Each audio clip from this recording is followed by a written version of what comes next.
In that case, I will speak from my notes and avoid PPT. It may take time. Okay, don't worry.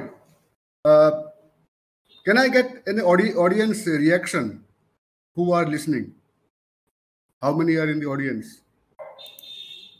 Participants? Can anybody? Can they speak also? They can raise. Am I audible? Yes, audience. So they can raise their. They can request to speak, and I will unmute them. Right now, nobody has requested to speak. However, we had one more audience member. Okay, there is one person who has asked for mic access, who's Mrs. Babini Parikh. Okay, okay. Am I audible? Yes, sir. Very good. So I'll you are very much audible. Speak extempore. Friends, yes, Mrs. Babini Parikh, welcome. What I plan to speak, just a minute. I am not able to upload my PPT, so I'll speak from my notes. Now, the very concept of quality education is a problem. As if we are discussing education versus quality education. I don't understand the meaning of quality education. Education has to be of good quality. You cannot have education which is of poor quality and average quality and good quality and best quality and better quality. Education implies education of good quality. Now, the problem starts there because we understand that we are not providing education of good quality. That is why we have two menus. One, education, other, quality education. So we should try to provide education which is always of the best quality. That's the number one. Now, when it comes to India, we have many challenges of providing the so-called quality education. The challenges are, first and foremost, we are not providing education of good quality. It's accepted. Second, the learning levels of students. All surveys have revealed, survey by NCRT, survey by Pratham, survey by all independent agencies, have revealed the learning levels of the students are very low. Some states are showing good results of learning. Some states are showing very poor results of learning, and some state average. The problem starts there.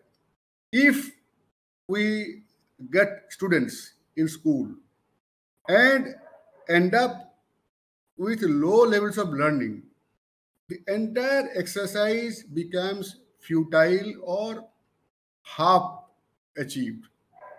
Therefore, learning levels are very, very crucial. What we teach students is one thing, and what they learn is a different thing. And we should always aim at enhancing their learning levels. This is point number two. Point number three is infrastructure for education. Very low, and we are not providing much to improve the infrastructure. In fact, before the right to education came, always I take pride in the sense that in the fact that I was instrumental in introducing the right to education in 2009. Before that, we used to have schools without buildings. We used to have schools without qualified teachers. Or we used to have schools with no teachers. We have so many classes, but teachers are short. We used to have schools without books, without library, without laboratory, without boundary wall, without water supply, without toilet, all. Without separate girl toilets, we have schools like that. So, because of right to education, our primary and upper primary schools or the elementary schools, that is class 1 to class 8, by law, they have got the facilities of minimum level of a school, because right to education has prohibited any school which doesn't fulfill the norms and standards of a school as per the Act.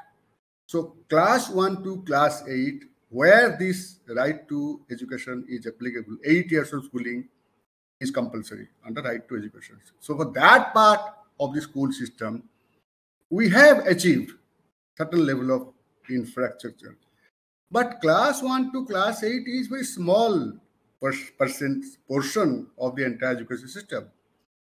So national education policy has gone beyond the right to education, NEP 2020, and is asking India to add 3 years of preschooling and 4 years of post 8. It means secondary schooling.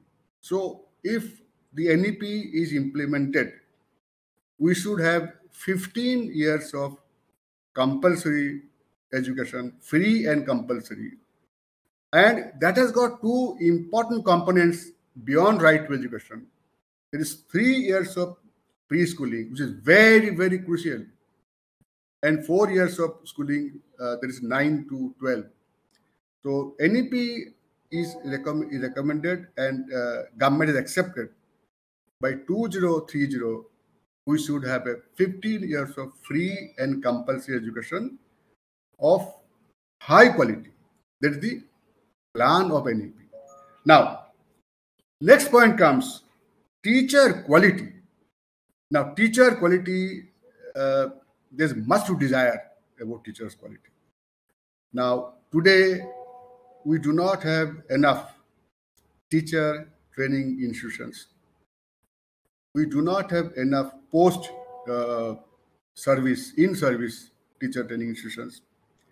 Now, what NEP has done, NEP has recommended that best quality universities must be created, which is a separate part of the higher education, in that multidisciplinary universities, to have a 4-year integrated course for teacher education, teacher qualification, 4 years integrated. And that has to be of the highest quality, to a common entrance test all over the country. One, because today, the way teachers, candidates are recruited for B.Ed courses, anybody knows about it.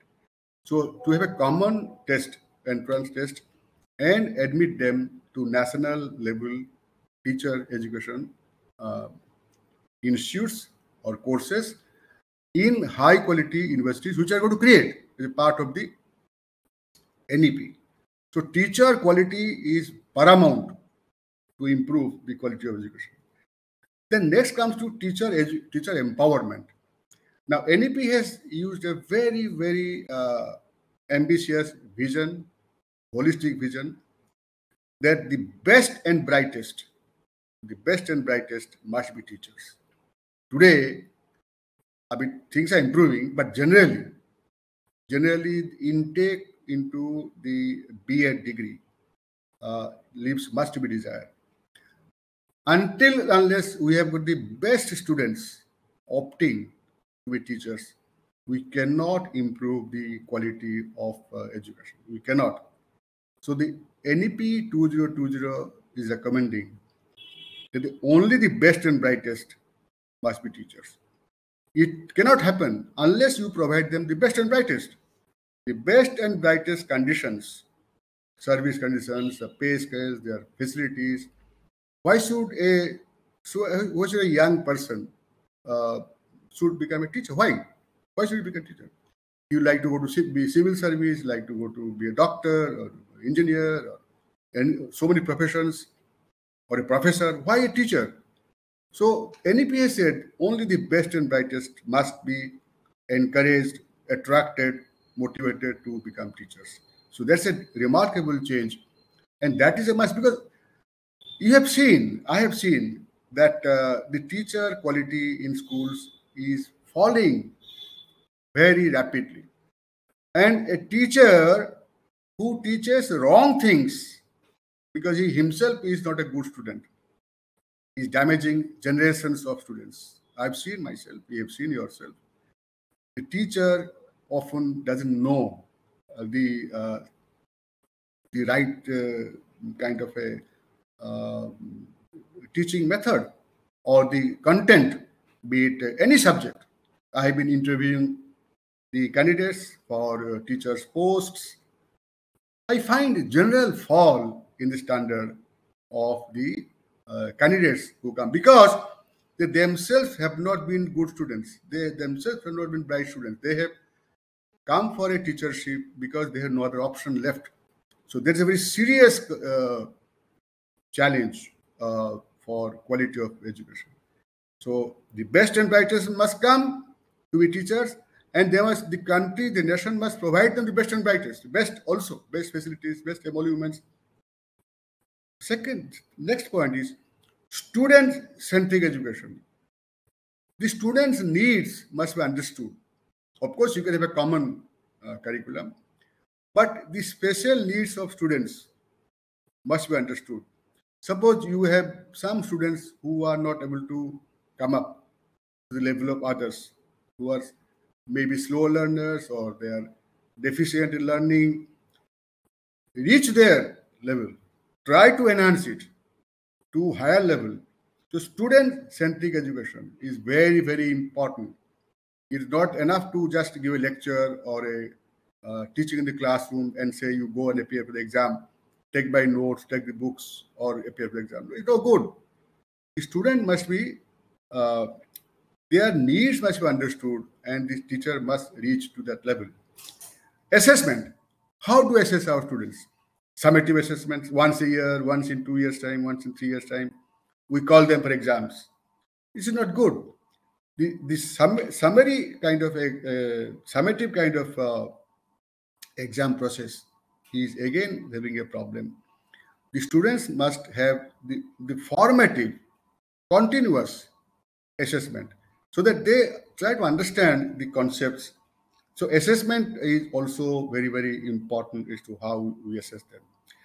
Then the next issue is vocationalization of education.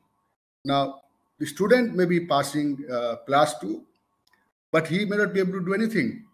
In fact, you should understand that the university takes at current rate about 30% of students who pass out from schools, only 30% go to universities. So there is 70% of students are going to say goodbye to education after the schooling. They are not going to join the education stream again. What do they do? Have you given them some skill? Have we given them some wherewithal to do something? Now, when they go back after class 2 and they are not able to go to the higher education system because the family has no money, or the colleges are not available. So the system can take about 30%. So what does he do? He is most unemployable. Therefore, can we teach the student in the 12 years of schooling or 10 years of schooling some skill which he can use after 10th or class 2? Now, therefore, the vocational stream is very, very important. And the National Education Policy has said in the class 6 and 7, right from the class 6 and 7, there is post-primary. Every child must start doing some vocational education part, doing a project, be it a mechanic, be it a motor mechanic, be it a plumbing, be it electrician, anything, be a computer, something, right from class 7 and 6 and 7, and keep on doing it throughout. It must be a compulsory element. In the earlier system, we had vocational education, but it was not compulsory. You can do it, you may do it, you may not do it. So, but it should be a compulsory aspect of the school curriculum. Now, 3 aspects more I want to add. Preschool education. Now, preschool education is happening now, but roughly 40 to 50% of the population of children are getting benefit of preschool education. Those who can afford urban centers, big towns, the children are going to preschool education. Call it kindergarten, kid, whatever, play school, whatever. But half of the students, particularly belonging to poor families, the slum dwellers, the villagers, they don't have facility of preschool. So you are creating two Indias. One where these students have gone through preschool, they are much ahead of the other students, and the others who are deprived of preschool, they are left behind. So before the child goes to class 1, grade 1, he or she must receive 3 years of compulsory preschool education by extending the right to education to preschool level as a law. Now, because by the time child goes to school, he is about 6 years, he or she is about 6 years old. By 6 years, the brain has developed. 80% of the brain develops by the age 6. So child has already learned many things without being in the school system. So we have to bring them to school system right from the age 3. It may not be a formal school, maybe informal school, maybe play school, but something must be given as a preschool element for 3 years time. Then right to education. I always feel proud of the fact that I had a big hand in introducing right to education in 2009. Now it has got a lot of advantages. Because of right to education, we have got at least one school, at least in every village. So villages are very well served by schools with infrastructure, paca building, sometimes teachers. About teacher shortage is a problem. Teachers are short is a problem we'd accept. We would train more teachers. But right to education has brought a huge change. Every school has some school, every village has school in its premises. Now, NEP 2020 is a remarkable departure from the earlier policies. Now, as you know, so far we have had three national education commissions. 1968, we had the first one under Professor D.S. Kothari, who was my great teacher. I always respect him. Then 86 to 92, we had Acharya Ramurthy Commission, second one. And of course, 2020 is the Kasturirangan Committee. It's a real departure. 2020 policy is a real departure that makes for new India. In fact, I'll say a few things about the National Education Policy 2020. Now, first is an excellent document. Those who have not seen it, please see. Excellent document. Precise, forceful, visionary. And it is innovative. Not only innovative, but disruptive innovative. It is trying to break certain old systems and replace by new systems. This is something very important for India. And the NEP 2020 tries to blend the ancient Indian wisdom and Indian ethos, with modern India, and also Western knowledge. So let we get all the ideas from all sources. Open your mind. Let ideas come from all sources, including our own Indian ethos and wisdom heritage. Not close your mind. You provide the menu to students. Let him understand. So all sources must be available to students. And the much hated Macaulay era should end, where we virtually shut our own wisdom from schools and from the system of education. So we should available. And this policy is student-centric. It talks of formative assessment, flexibility education. As you go higher up in the school system also, more flexibility, more student choices as per their need. Teacher empowerment is socially very sensitive, and it speaks of autonomy and self-governance, and minimizing the regulations right from the school level to university level. But the minus point, sir, is very ambitious. Now, people ask me, should we have an ambitious policy of education? Now, the question is, NEP has recommended what India should do, not what India can do. India can do certain things, but that may be inadequate. So India should do what is required to build up a modern India. That is what NEP says, and it may be ambitious from that point of view. But there may be center-state issues, transition problems, costs are involved. Now, people often say that education has to be cheap. How can education be cheap? Nothing is cheap. You can't get anything cheap. So you have to provide the funds. Therefore, NEP, all the three NEPs have recommended 6% of GDP to be spent on education. Unfortunately, we are not serious about spending. We do not want to provide funds. We must have best quality education, but no fund to be provided. Now, these are not achievable. If you do not provide funds, don't talk of high quality education. Therefore, 6% of GDP, every developed country of the world is spending minimum 6% of GDP on education. We are spending 3.5 to 4% of GDP on education. This must end. We must be serious about education. And then funding issues, center, state. Who will provide? Center will provide or state will provide. Now, a best way is to provide a funding of 2/3 from center, 1/3 from states. And the Finance Commission should be requested to chip in case of any state having problem of finances.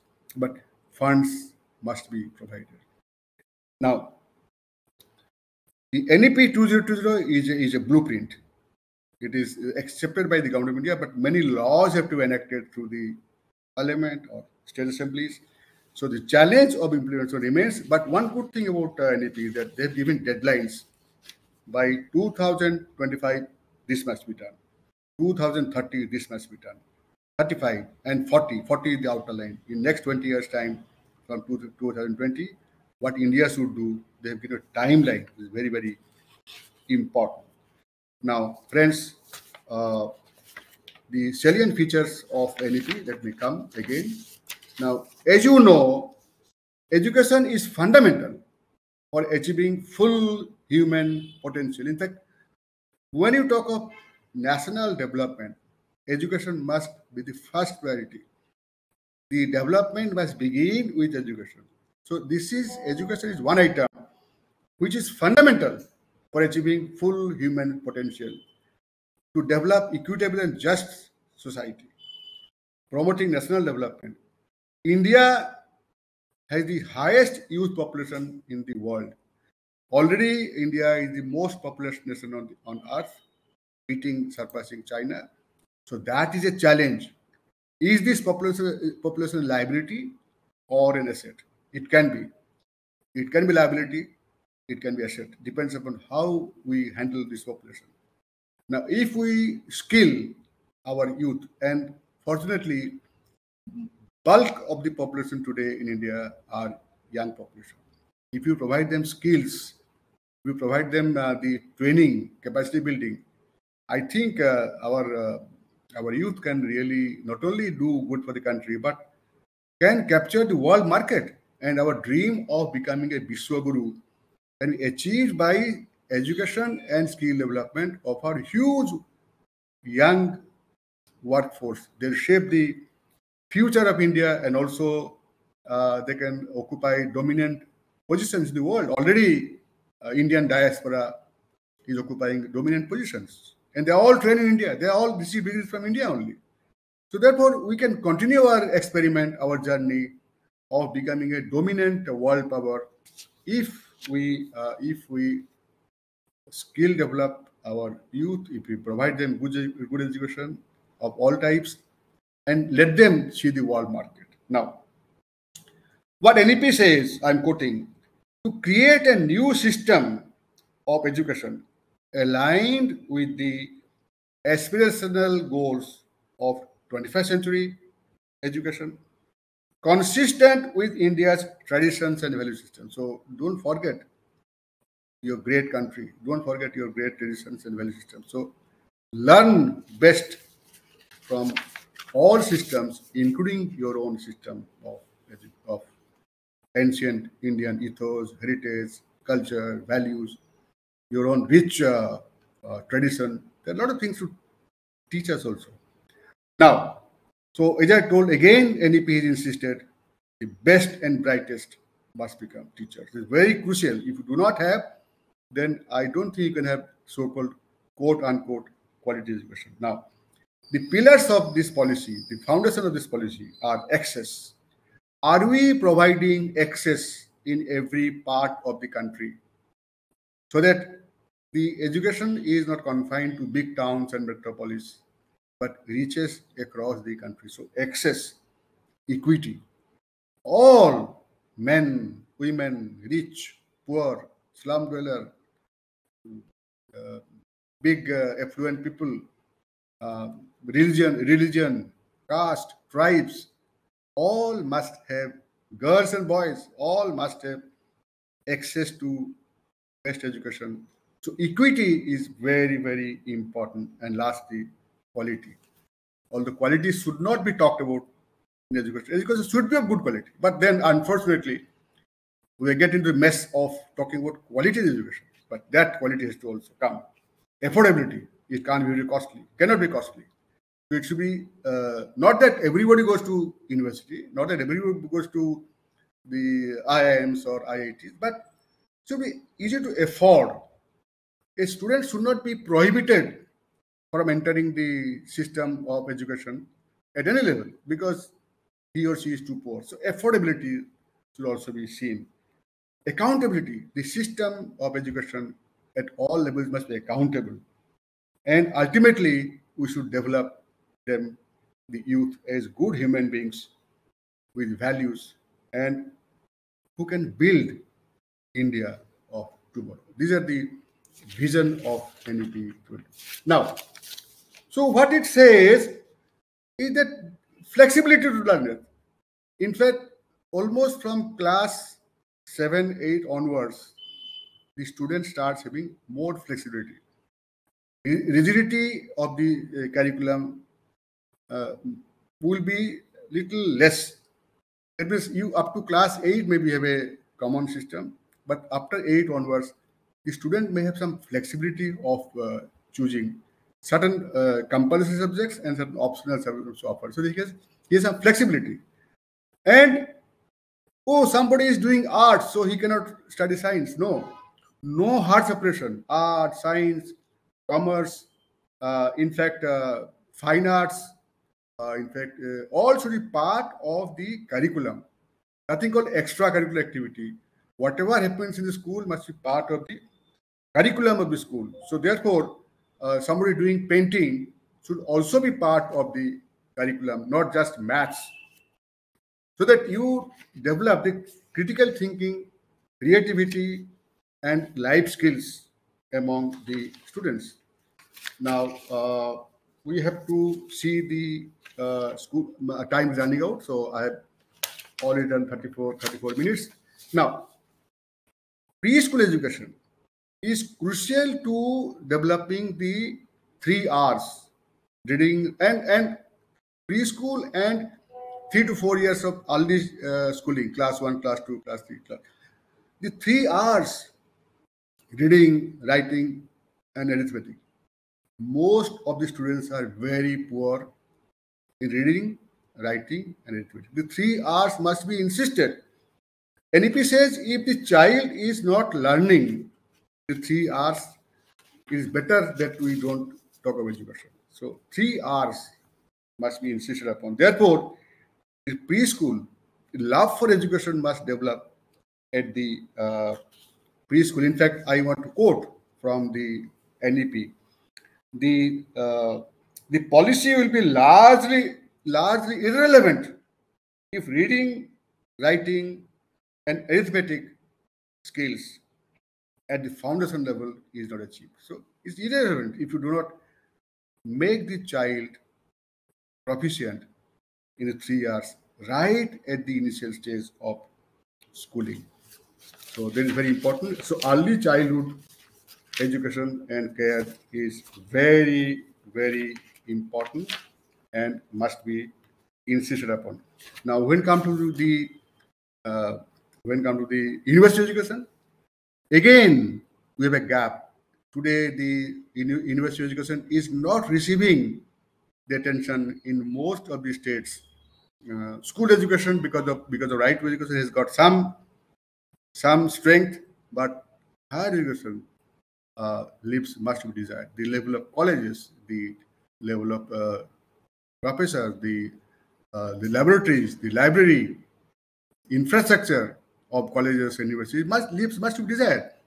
In fact, higher education has been a big casualty because we do not have enough funds from government level, and government has to provide bulk of the funding of education.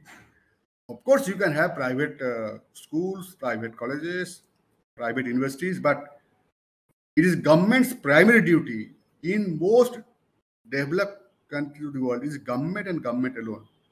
Education is a public good. So, although we're not closing the private sector, but moment a private sector comes, we must see the profit motive should not be too high. There should be some. It recommends, the policy recommends that Section 8 company is like a welfare, the private institution running the educational institutions should be like a social welfare company, not earning profit, not feasting the students, but having certain reasonable surplus, may not be profit.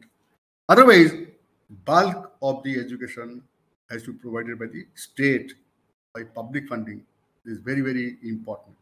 Now, NEP has introduced something very innovative, that in the graduate level, nowadays a student enters the graduate level and remains fixed for 3 years. NEP says no, there will be some flexibility. The student may complete first year of, let's say, BA or BSc, and he may quit, get only a certificate for 1 year. Then if or she goes to second year, after completing, gets a diploma. And after completing third year, the student will get a degree. So therefore, and the student can change the college and the location also around the country and carry his own credits from one college to other college. Therefore, it gives a lot of flexibility to learners, because otherwise a student is fixed for 3 years. Suppose he gets 1 year certificate from the first year, he can do something if he is free to get a job and come back as per his sweet will to again participate. So this flexibility of the system is very, very important. And the NEP has allowed the global universities to enter India. I mean, it was not allowed earlier, but up to 100 global level universities can come to India and partner with the local universities to provide the education. And two things the NEP has insisted upon is research. We are very low in research. We do not spend enough money on research. So NEP has recommended that research funds must go up 10 times as per the global standards, because we are very poor in providing funds for research. And vocational education, it says it must go up to 50%. So it's very low now. So these two aspects are very, very revolutionary. And lastly, the funding. India must commit to spend at least 6% of its national budget on education, of the GDP. That's 6% of GDP on education. These are some of the broad areas of improvement to ensure what is called the quality education. I come back. Education has to be of quality. To say that we will provide quality education is itself is a debatable concept. So, but because we are providing some kind of average education. So with this I would end.